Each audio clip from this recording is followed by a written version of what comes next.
All right, so this is the Afterburn. So if you got a comment or question, if you're online, write it down and type it in, and Rob and Kurt are going to monitor that. If you're here, you can raise your hand, and I'll call you up to the microphone.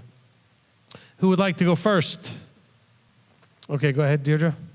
So I have two things, but they might be a little bit long, so I'll try to keep it as short as possible. In Matthew 19, you're talking about the man that went away sad after Yeshua told him, what to do. He didn't like the idea of having to give up, everything, but we have no idea whether or not he stayed that way. We're not told anything more about him. So the connection in my head came James 4:9, weep and mourn, let your laughter be turned to sorrow, humble yourself, and the master will lift you up. He could have done that later on. We have no idea. He certainly could have. We certainly would like to think he did. Right. Because a lot of us initially react poorly. We don't respond well to what he wants us to do, and it takes time for us to realize the foolishness of that, and then, we'd like to believe that happened. Right. And then how do we react to things, just that connection again? Exactly the same thing. We have to recognize that we don't always react well. But if we love Yahweh, eventually our hearts are going to turn in the direction of, okay, I'm going to do this. I don't like it, but I'm going to do this because I love Yahweh. Mm-hmm. So I don't know, that's a connection I made with the love thing. And then talking about the love languages, it kind of struck me how we all have different love languages, but if we're all supposed to be different, I don't know, if Yahweh all gave us different parts of himself, then he must have the collective. So what would each of those look like? And to me, I started making a list of what they would look like in my head. Acts of service would be keeping the commandments, the easy things, like Shabbat, the feasts. Quality time would be prayer, reading scripture, just alone time where you could actually kind of focus in on him. Gifts would be offerings, not only of, whatever your heart is moved to give monetarily, but time for other people, the blessings that he has given you. The physical touch, how do we touch his heart? Keeping the hard commandments, denying yourself, giving up something that you love, but ultimately you give it up because you want to make him happy. And then the words of affirmation is thanking him for all that he does for us. So I don't know if that's sort of a bad leap or... No, that's fine. I appreciate that. Okay, that's all I've got. Okay, thank you. Great. Go ahead, Rabbi Tom. All right, thank you. One thing that I noticed was you mentioned the three different types of love, the three Greek words for love, and eros, philia, and agape. What occurred to me is that a married couple cannot really have an eros love unless they have a philia love and concern for other brethren, and they can't have that philia love. If they don't have that philia love, then how can they love Yahweh? How can they have the agape love? They're all interdependent. There's just different levels. Yeah, different levels, but we can't relate. If we can't relate to others with love and concern, then we can't relate to Yahweh. Absolutely. Look, think of the three different types of love as going from the most fleshly to the most heavenly. Okay, the eros love is the most fleshly, although he did design us to have that appropriately in the context of the heavenly when it's between a man and a woman who are married. Okay, so then it's actually combines the things together, as Rabbi Tom just said. The brotherly would be kind of that transitional in between. It's an outgoing concern, and it's love for each other, and you're aware of each other's needs to a certain degree. And then there's the agape love, which is that unconditional love that where you can love your enemies, etc., that higher level. And so, absolutely there's interaction between the three different types of loves with different people. You may have various levels of that.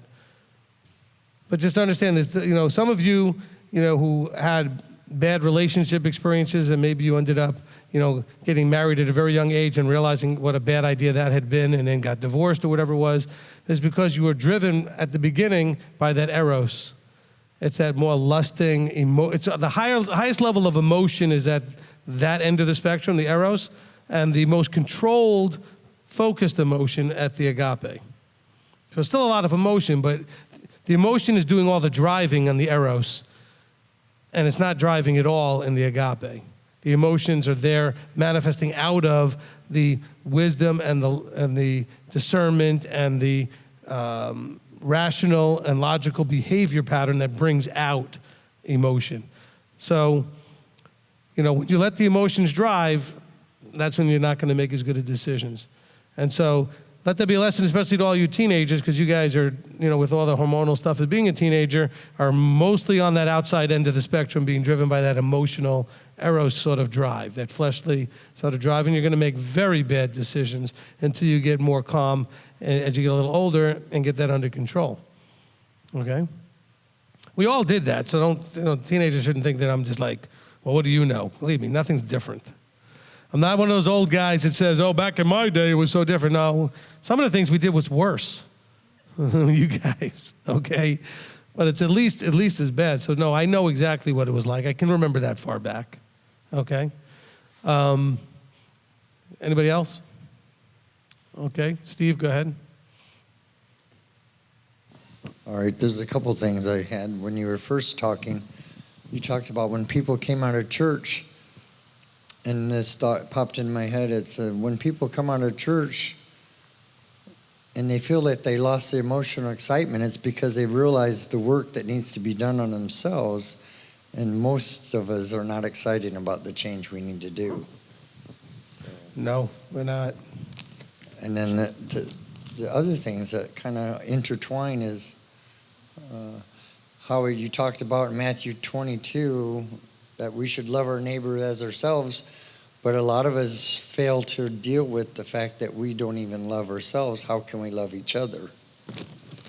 Amen. And so there was this other little thing is, I was just kind of wondering, is it the lack in others that shows us the lack in ourselves?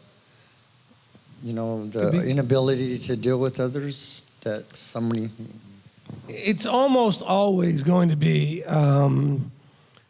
true that the thing that irritates you the most that other people do is stuff that you probably do. Okay?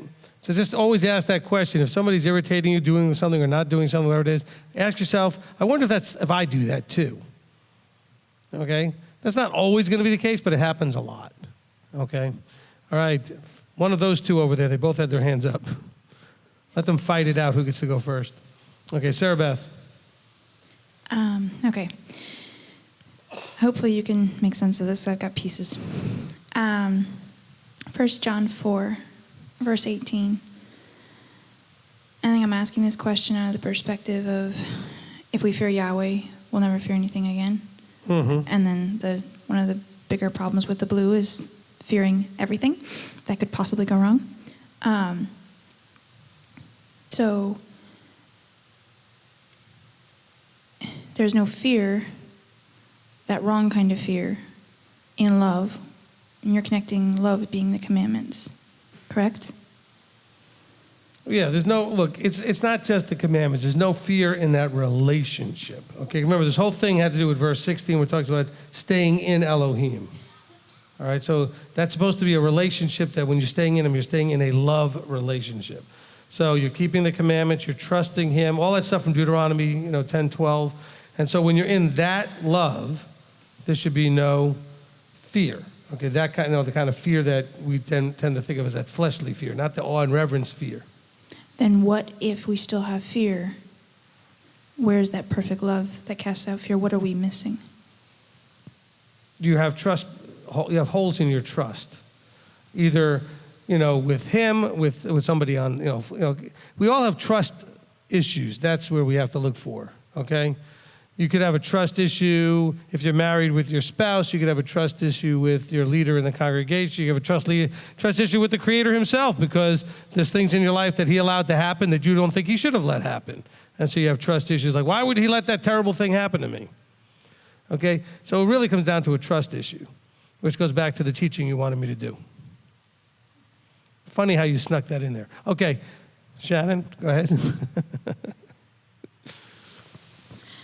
All right, so this is actually more of a comment, I guess, kind of a question. It's actually something Steve already pointed out, because that is something I've always asked myself. You know, I read over and over, love your neighbor as yourself, and I ask myself, do I even love myself though?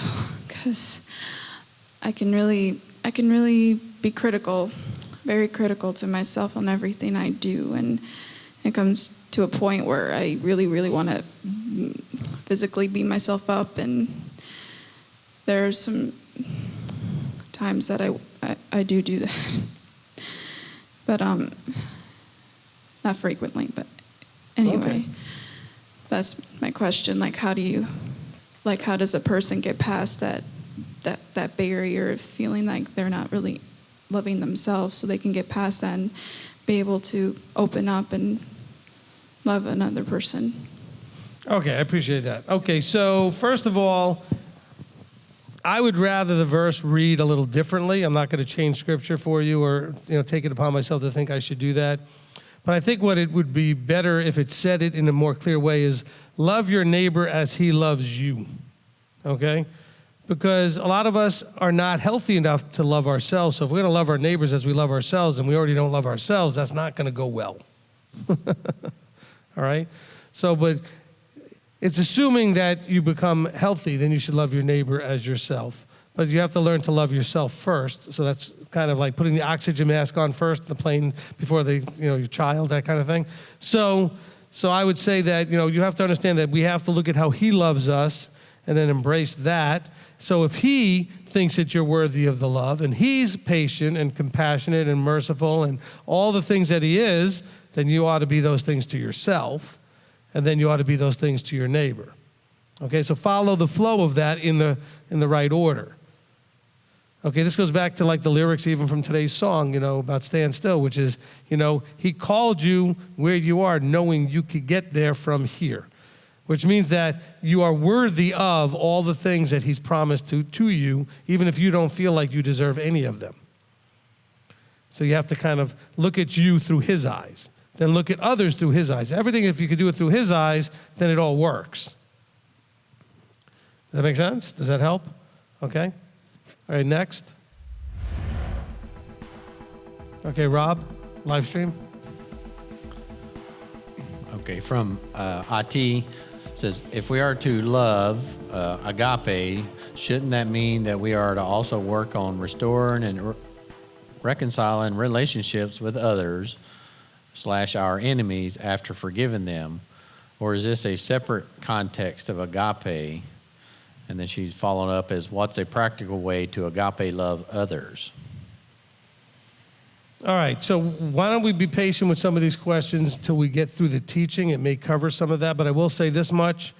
Let's go back to the forgiveness teaching. There's another one you need to go back and listen to and understand that forgiveness does not require restoration. Okay, they're separate situations. Okay? You don't see Yahweh going and seeking restoration with anybody. He makes it available and lets them come and seek to restore with him. We act like enemies. He lets us know how dumb that was and lets us figure it out and go reconcile with him. Okay? So you don't have to seek restoration and reconciliation with enemies, especially if they're still acting like enemies. Now, you can be open possibly to it if the person does all the things necessary to restore your trust, to restore your shalom and peace in the relationship, whatever. So you can have those kind of things. And like this fly right now is going to drive me insane. It just won't go away. Steve, on this side, okay, who has a question, comment? All right. I'm sorry I didn't catch it before you went to the online. I was debating whether I should stand up, and so I am. I just have more of a praise because of your teaching was so strong, and I thank you so much for that. This is going to be a great lesson, and I'm so happy to be here. Appreciate that. You mentioned something in chapter 15 where you were talking about stay, although that wasn't, I'm not sure that was part of, it was John 15, it wasn't really part of your lesson, but I want to ask your permission. Okay, but it will be in a couple of more parts. It's in we will get there. I know you will. But go ahead. It was probably because I wanted to bring up 15, 9, and 10. Okay. Which I'm sure you will. But today was so important because I've been dwelling on these two verses last week in my own personal reading. Verse 9, as the Father has loved me, I have also loved you. Stay in my love. And that hit me so strong when I was reading it on my own. And it hit me again today. And at the time I said, well, how do I stay? In the very next verse, number 10, if you guard my commands, you shall stay in my love. And I just, I just thank you. I thank you. It's engraved in my heart, so I appreciate it. Amen. I appreciate that. And yes, that is absolutely in my notes to get to that section. But I had to, lay the foundation of what it means when it says things like, as the Father has loved me. Well, how did he love you? And I have also loved you. Well, what did that look like? So we have to lay all that out so that we understand what Yeshua is talking about here. But yes, we're going to cover pretty much most of the chapter. I think in my notes for John 15. And actually it's funny because I usually put a small fraction of one of the verses in the section that I cover, and the part that I put was, stay in my love one another as I have loved you. So I was quoting right out of the verses that, that's the only quote I put from John 15, and we were going to read about 21 of those verses in the notes there. So I'm glad that's starting to hit you guys because, again, the ministry that he's given for me to do is to help us understand the communication, the language. What is he trying to tell us so that we can embrace it and do it and respond appropriately? And we've been basically given a very convoluted understanding, over our lifetime. And so it makes it really hard when we read verses like this to know, okay, he wants me to stay in his love. What does that mean? I want to do it, but what does it mean? What does it look like? How do I do that? And of course, not too many people out there are answering that question. So that's why we do the teachings we do, to try to answer those questions. Part of the reason I did this teaching, like I said at the beginning, was because when I first started teaching, it was the first teaching I did, I was dealing with a lot of Messa Christians, we'll call them. They were like Messianic, but they were very Christian-minded.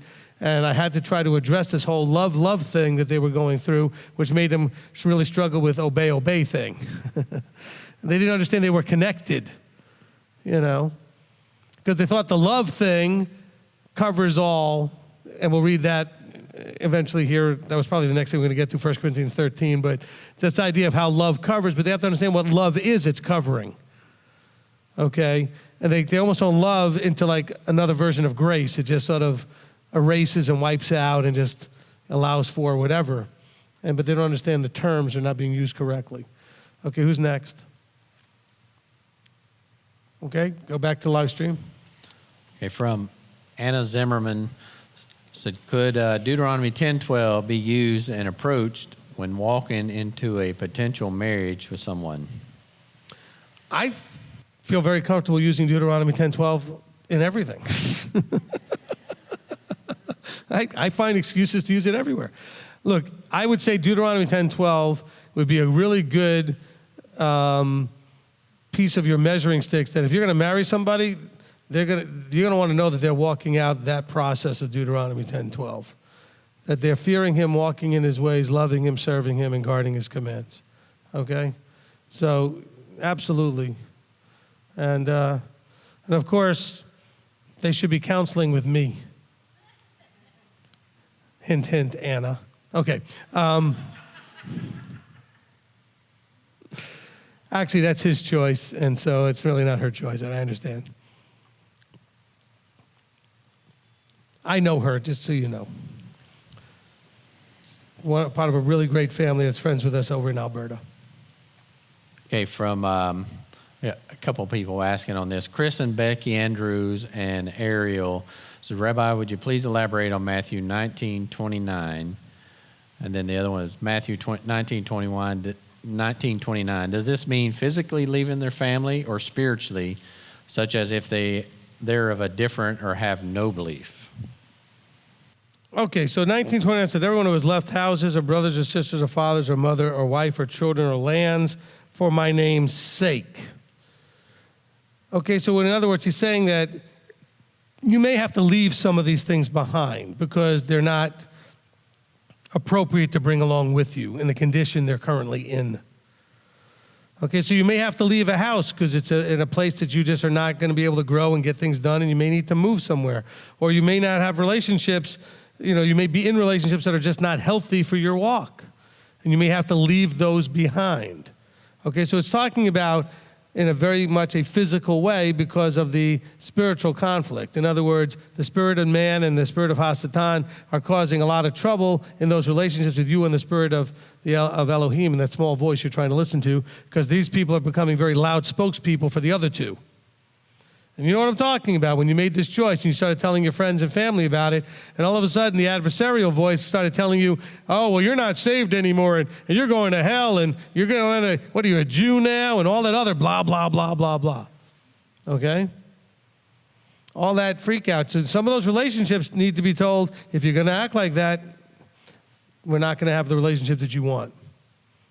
Okay? This isn't telling you to leave people and to shun people and all that stuff. This is telling you that you are making a choice for his name's sake, for the sake of his authority, to separate yourself from people that are adversarial to that walk. And you may need to do that. There are people that are just going to give you nothing but harassment and grief if you allow them to stay in that level of relationship with you.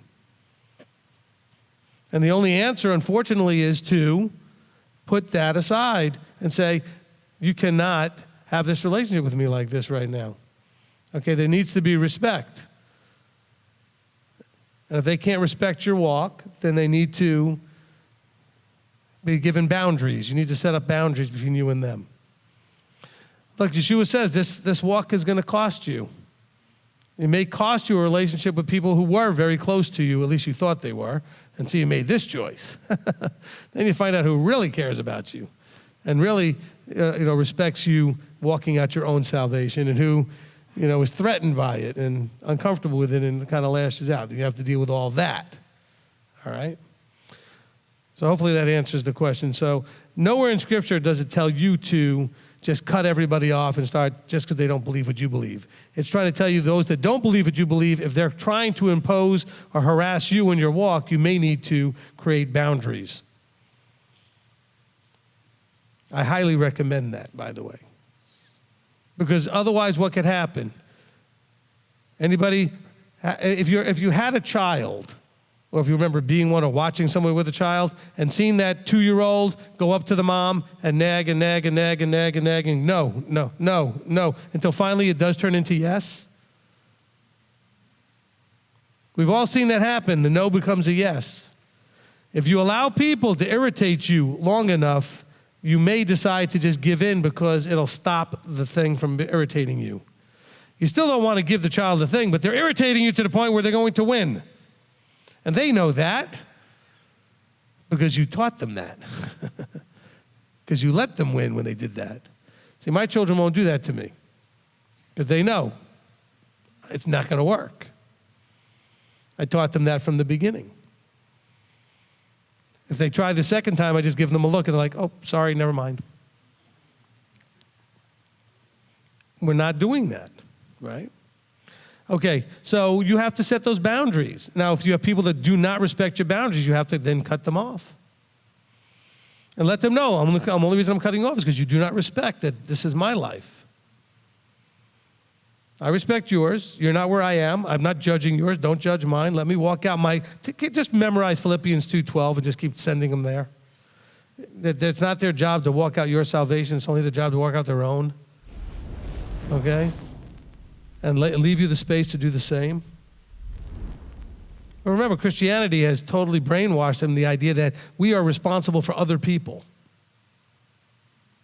If we don't do whatever, they're all going to die and burn in hell because we didn't do it. That's what they teach you. And so they feel responsible for you. And just go ahead and release them from all that. It's okay, Mom, Dad, whoever. You're not responsible for me. I'm responsible for myself. Paul says it very clearly. I got to walk out my own salvation in fear and trembling. A great verse. All right, go ahead. Next question or comment. Okay, from Anna Zimmerman, how does one determine whether they have eros, philia, or agape love towards something? Okay, so I will get into that a lot more as we kind of lay out more what the agape is, and we'll see the filio play out. So let's just kind of wait and let this play out a little bit more. And if at the end of it you want to ask me, privately, we can kind of cover that more. Just remember, again, the eros love is the more intimate, often sexual and physical. It's that desire for the other person, okay, that is emotionally driven. It's appropriate, and it was meant to be there. I mean, part of his saying, be fruitful and multiply, is he expected you to desire each other so that you'd want to multiply. That's why we are so sexually driven, because that's what he wanted us to do, is to produce like after like kind. But he wanted us to do it in a very specific structure, okay?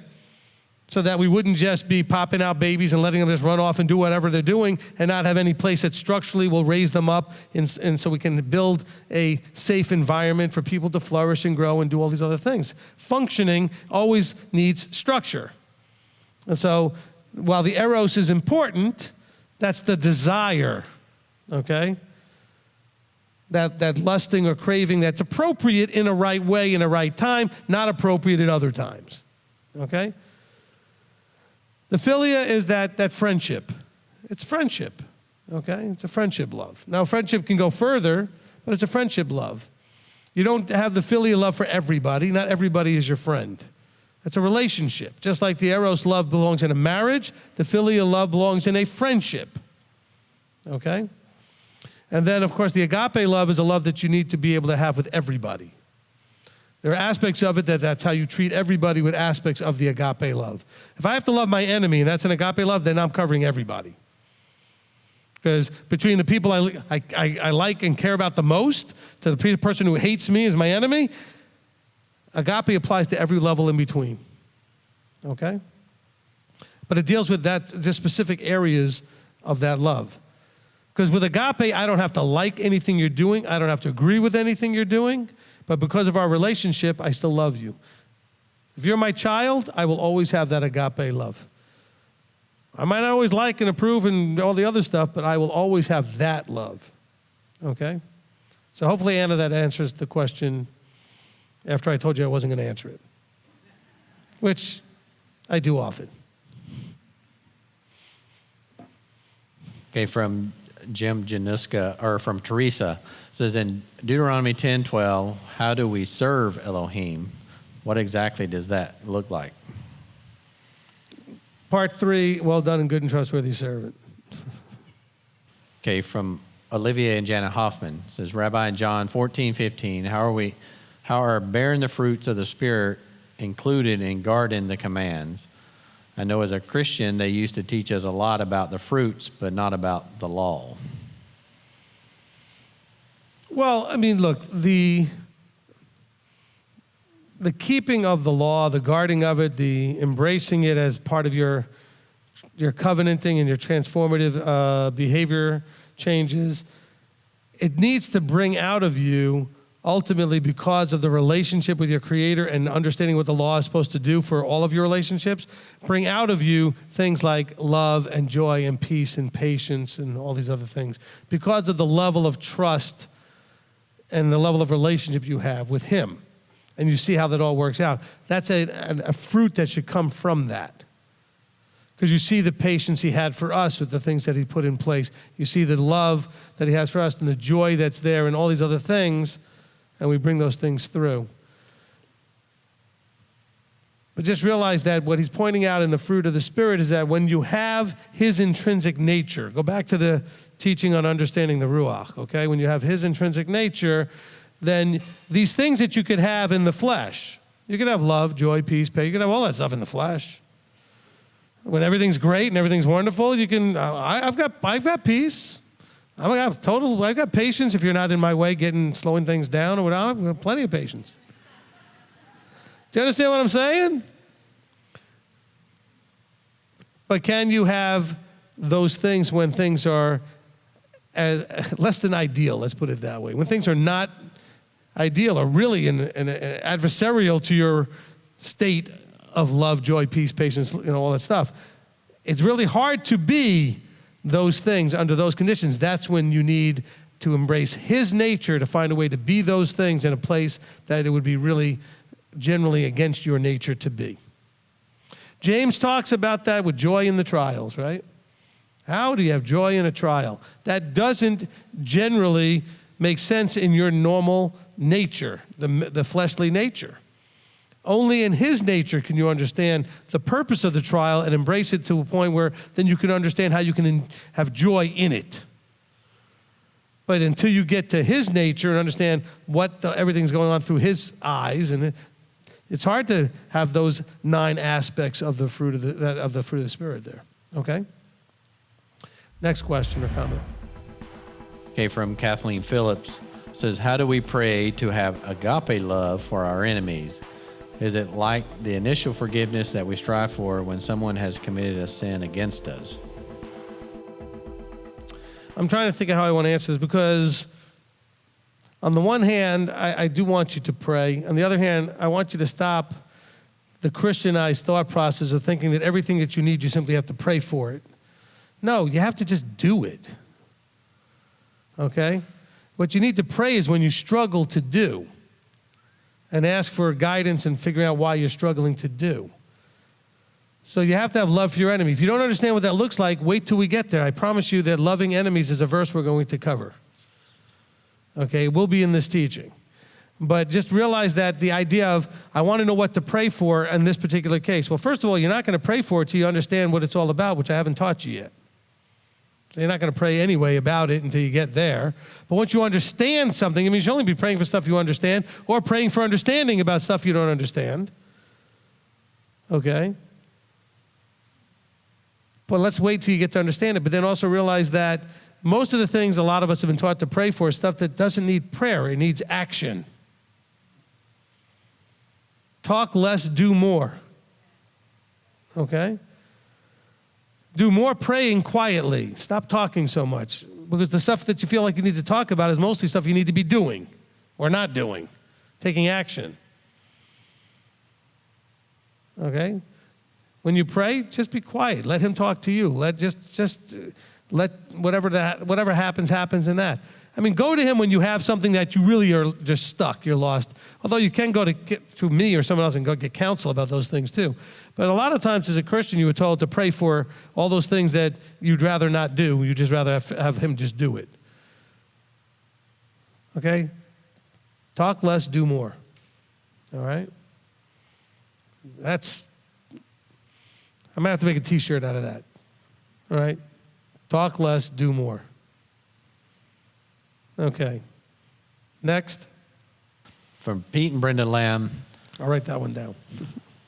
Says the first sentence in 1 John 4:12 seems to be out of context. Is the possible context for this, no one has seen the Father, be found in 1 John 3:6? Who asked this question? Pete and Brenda Lamb. Pete, you didn't watch the Father and the Son teach? Okay, so, I mean, I don't know why he just threw that in there in the middle of what was going on in 1 John 4. Okay? Because it seems to be a little bit out of context. What was the verse in chapter 3 that he went to? Said 1 John 4:12 and then 1 John 3:6. 3:6. Everyone staying in him does not sin. Everyone sinning has neither seen him nor known him. I'm guessing that there would probably be a link there. I was just teasing Pete anyway because it was just fun. That's why I asked who it was. It was somebody I know, so I could feel free to tease a little bit. Of course, the no one has seen Elohim at any time kind of gets back to the whole Father and the Son teaching where Yeshua says, I came to show you the Father. So, but look, the whole flow of this has to do with the Father behaves a certain way, the Son imitates that, then we imitate him, and then we imitate those that are imitating him. And there'll be some verses that we're going to read that really get clear into that. Where Paul and others of the leaders here, I think it might be John and Peter also, get into some of those.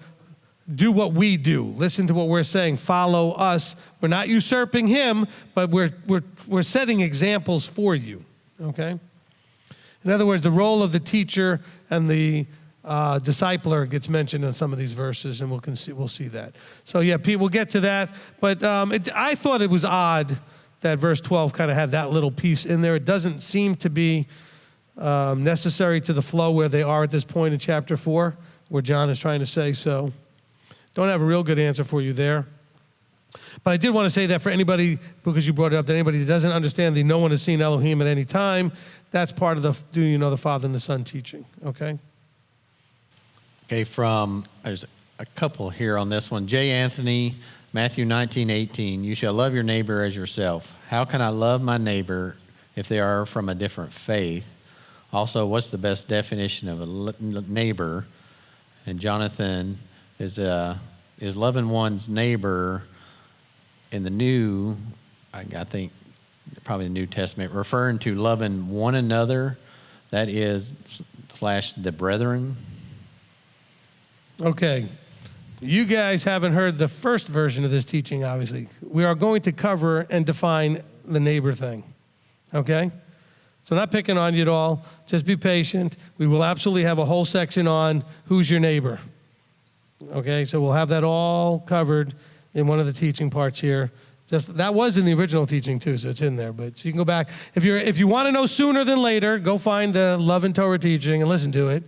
It's 2 or 3 parts. It exists already, and you can go in it. There is a section on who's your neighbor, but I'm just redoing it now because it wasn't on video. I think it might be on YouTube, but it's just audio only, but on YouTube. But okay. But those are good questions, and I promise you they are going to be addressed in this teaching.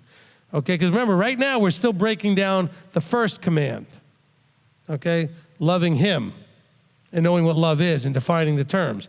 Then we're going to deal with the second command, which is loving each other after we understand it in the first great command. And so we're going to get into the story of like the Good Samaritan and some of those other things where we're going to see the whole issue of the, and of course, Yeshua even asked them, which one was neighbor to the other, you know. So we're going to get into that, I promise you. Okay, from Philip Mason. So this question, in 1 John 4:20, would I be right in expounding on this by saying that if we can't obey physical leadership, who we can see, how can we hope to obey Yahweh, whom we can't see? That would be a correct analysis or a correct conclusion to go to. He's giving you, an analogy here that would apply to all of those different things. And don't find it unusual that when you ask questions, I kind of look to my left for some reason. Those who know will get it. Okay. I just like watching her face turn red. From Olivia and Jana Hoffman, says, Rabbi, a follow-up on chapter 14, verse 15, would you say the teachings of Yeshua in Matthew 5 helps us understand the law better? Would you recommend studying the Gospels along with the first 5 books? Well, I mean, look, there are those that have made an attempt to give you a Brit Hadashah verse to go with the Torah portions or section of verses. It's not always easy to find a direct connection between a Brit Hadashah section with the weekly Torah portion. But yes, you should be studying the Gospels, but you should. I would recommend anybody that's new at this to just put that down for a little bit and get a good grasp of the first 5 books from Genesis to Deuteronomy, so that you don't constantly still hear the voice of your pastors in your head reading the Gospels while you're trying to understand the Tanakh, okay? But when you have a good working understanding of the first 5 books, then sure, you need to understand now then you go back and you'll understand what Yeshua was trying to say, or Paul's trying to say in his letters, or Peter, John, or James, or whatever. You'll understand them a whole lot better if you already have an understanding. I mean, for the first time, some of you were probably shocked to find out the love your neighbors yourself is in Leviticus. You probably thought that was a New Testament idea. And circumcision of flesh and circumcision versus circumcision of heart, circumcision of heart is in the New Testament. Well, it's in the Old Testament too. You didn't know that either. Because who spends time over there anyway? Okay? But there is a verse that says, and you shall circumcise the flesh, your heart. Okay, the foreskin of your heart. Talks about that in plenty of places. Okay? And so this is something that, matter of fact, I think we were really close to that verse today in 19. Anyway, when I was putting the notes together, it was really close to a verse, and I ended up not going there. But maybe I'll go there when I go to that verse next time so you can see where it's connected. But the whole point is you have to realize that all of your time in the church was spent basically, 60, 70% Paul's writings, another 30, 40% Gospels, and that was about it. Unless you had an eschatology person, then you spent a lot of time in Revelation, okay? But you really didn't spend a whole lot of time to the left of Matthew. And so you need to spend a whole lot of time dealing with and understanding the stuff that Yeshua was talking about. And he's talking about the stuff from Genesis through Deuteronomy primarily. You found the verse? So Deuteronomy 10, I knew it was going to be on the top of the page here. All right. So Deuteronomy 10:16, it says, and you shall circumcise the foreskin. So it was when I was doing 10:12, I was almost there. I know I was almost there today. Okay? So 10:16, and you shall circumcise the foreskin of your heart and harden your neck no more. Did you hear that, Chris? Okay. Sorry, he was out this week from praise practice with a stiff neck. Okay, so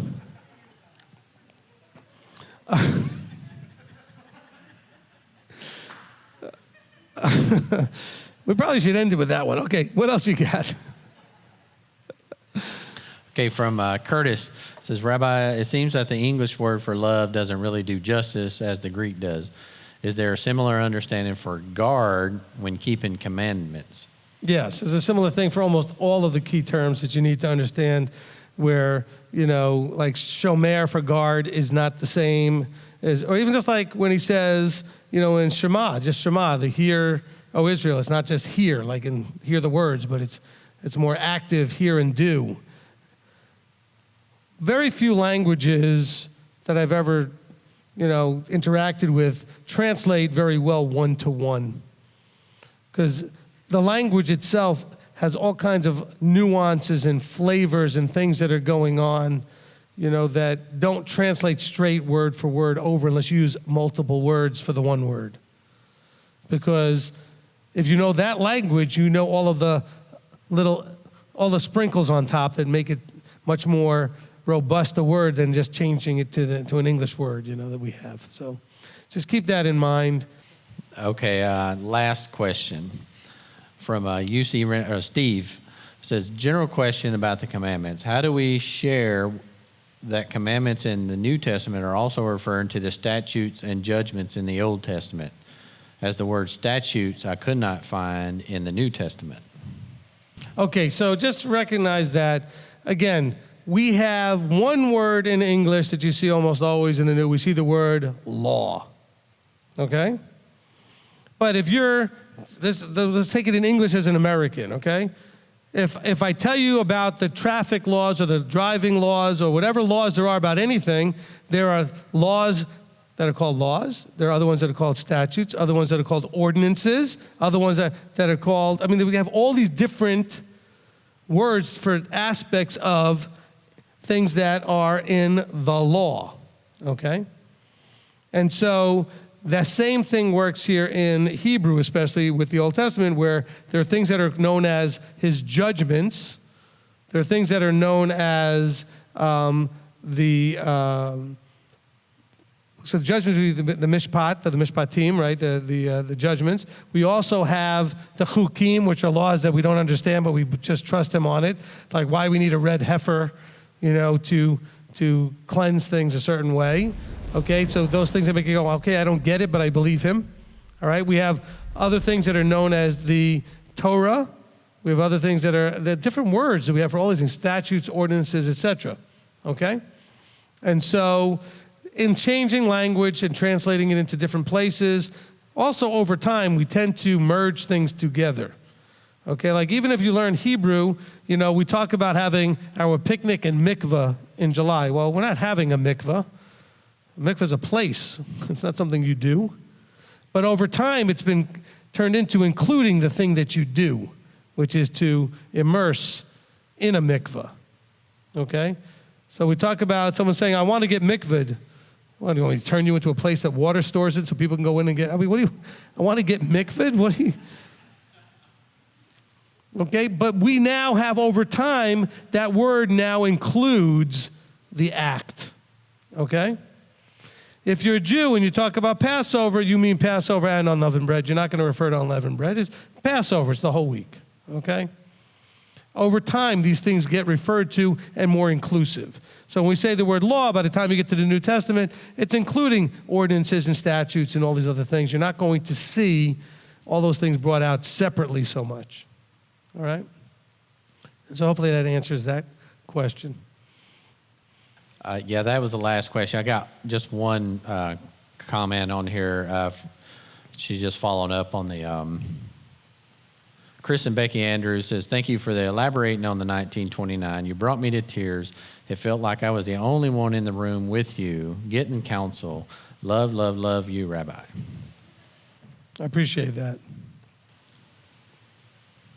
And that's all. All right, fantastic. All right, so hopefully this was a blessing to everyone. And